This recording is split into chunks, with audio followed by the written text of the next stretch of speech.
It's time for another road trip. We're gonna drive this 700 horsepower Evo from here at our shop in Virginia all the way up to Minnesota in the winter. Seems like a brilliant idea. RS Motors is the place to go for Evo work, and we need to make this Evo even better.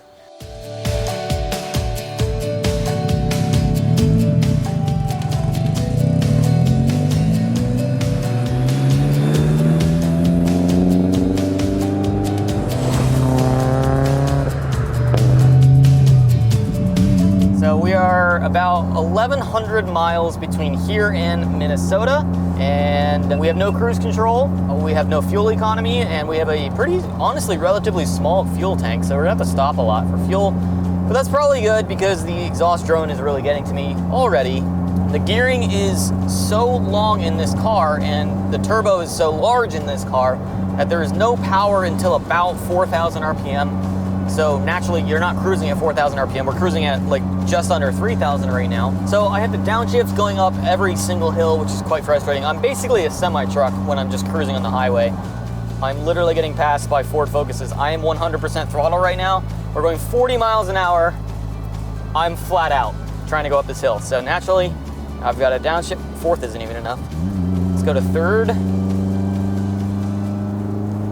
Ah, come on. There we go. And now we're good.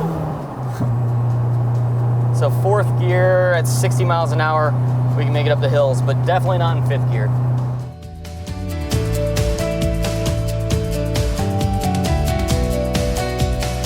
So this car has 1,700 cc injectors, and it's also the heaviest car that I own with the widest tires. So I'm gonna go on a limb and say this will be the worst fuel economy I've ever gotten. The car is currently on E85 and it burned through a tank of gas in like 150 miles maybe. So we're looking good. Comment below what you think my fuel economy is. 12? I think it's gonna be 12.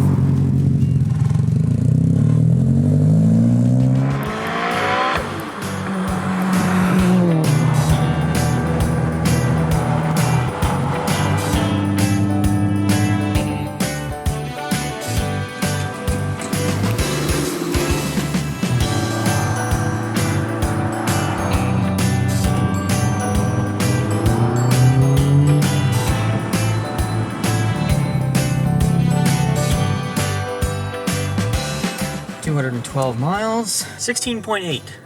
Oh, okay. Well, that's actually pretty bad. That's what the STI does, so that's okay. They're about the same. Yeah, it's like RX-7 gas mileage. Can I get the number 1 with no pickle? So, how's the trip going? I'm getting tossed around over here. The exhaust is killing me. 2 people, all of our camera gear. You've got like 13 hard but drives. these are normal things you should be able to do with a 4-door sedan. You seen how many heads we've turned? At least like 7 heads. I don't want that. There's your, yep. You too.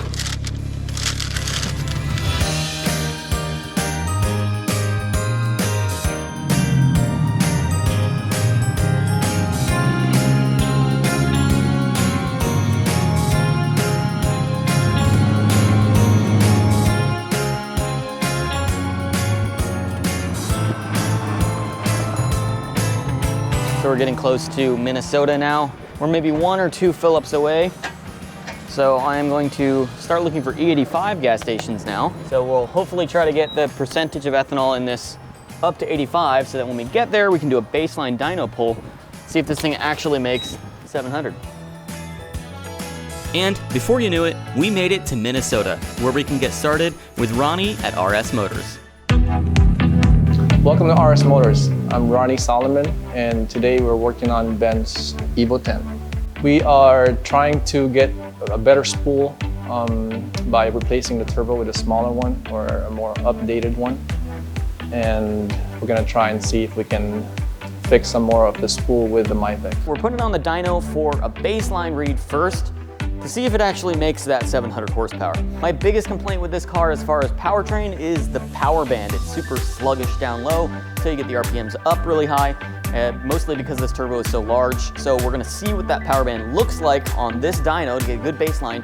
This is a Mustang dyno, and Mustang dynos read a little lower. Benzio made 420 on this dyno when we went to Andy's shop, and it made 455 or something like that. So Mustangs definitely read lower, so we might not actually squeeze all of that 700 out, but we're doing a baseline tune specifically so we can see the before and after with this turbo and a new turbo that we're gonna put onto it.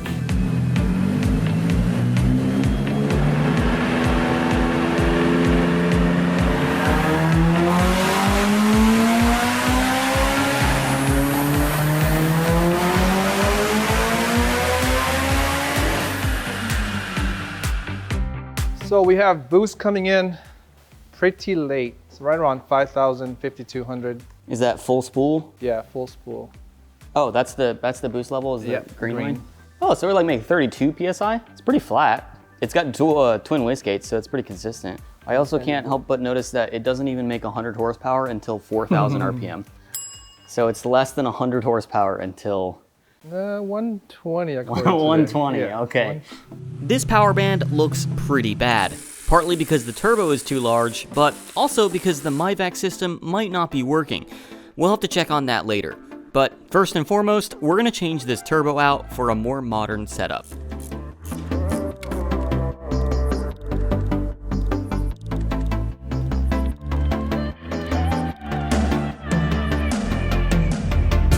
So this turbo just came off the car. It's still hot. This is a Garrett GTX 3582R, and in 2019, this was probably the best option for this car if you want to make 700 horsepower. However, we're in 2022 now, which means there are better offerings.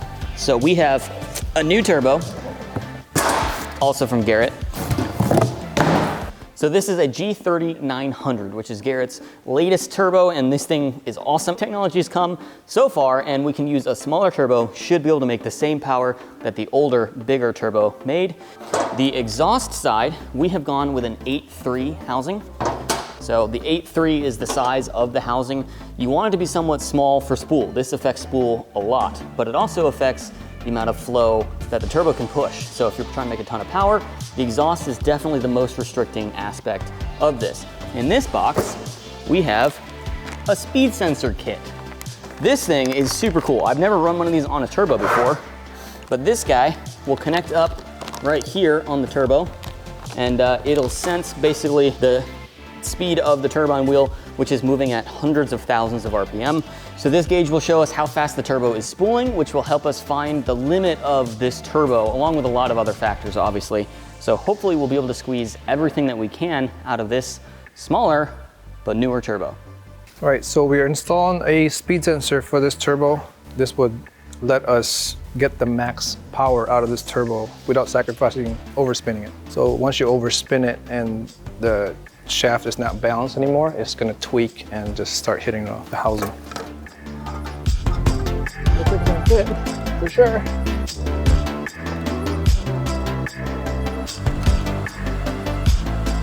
After getting the new turbo in, Ronnie was able to verify that the MyVac is hooked up.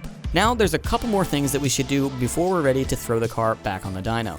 And these things require a trip to Advanced Auto. Got everything there. You got need wipers too?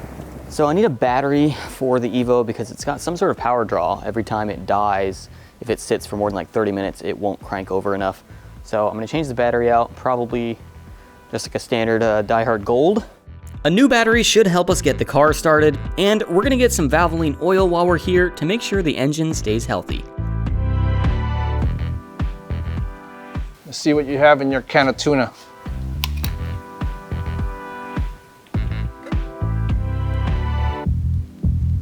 We're looking for any kind of shavings or anything. That's really clean. Yay, clean bill of health. You didn't find any gold. It's not a Subaru.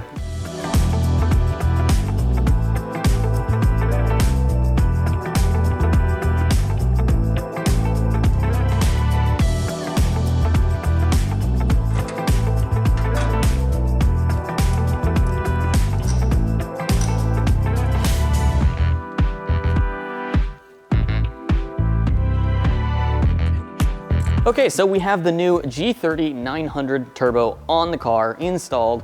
Everything looks pretty good with that, pretty straightforward. The fitment on the exhaust and everything was all perfect. The outlets of the oil and coolant lines were a little bit different, but Ronnie got it all worked out and lined up. So we'll see if this thing makes the same peak power, if not maybe more or maybe less, but it should hopefully and most certainly make a better power band, but we'll find out. So looking at the tables, we have a couple of things that I noticed right away. We have the fuel table that's maxing out at 300 kPa, and we're running 33 pounds of boost, 32. That should be around 330 or 320 kPa. Ronnie noticed that the ECU wasn't even tuned for 33 PSI. It was only covering up to 30 PSI, even though the car was making much more. And the ignition timing was set super aggressively. We're gonna back it off and make it much safer and work our way up into the power. So we'll start off with just wastegate pressure of 22 PSI.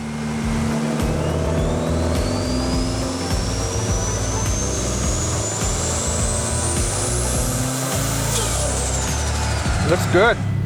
I think we broke 4. Wow. It's at 21 pounds and 4 something. I set it to just low boost of what it's gonna do. It's at 22 pounds. I want to make sure the AFR is gonna be right. And then just did a quick pull up to 7,000 RPM.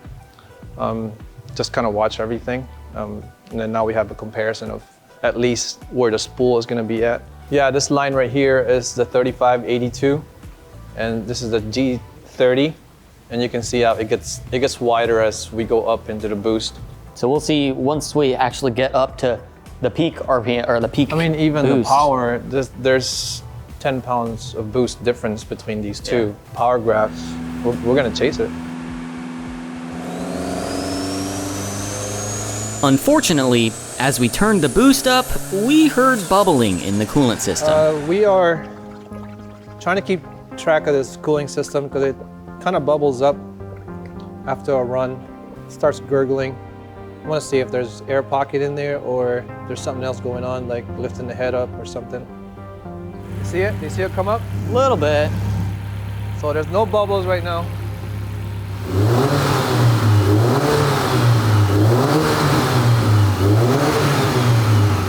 We are seeing a little bubble with the funnel on and antifreeze about halfway. There's little bubbles coming out. We're gonna pressure test right now and see if it holds pressure.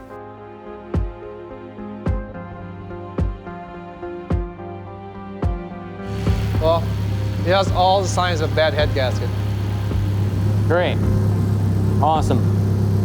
Oh, Subaru head gaskets fail all the time. Yeah, Subarus go through head gaskets and ringlands all the time. No, it's a good thing I don't have a Subaru.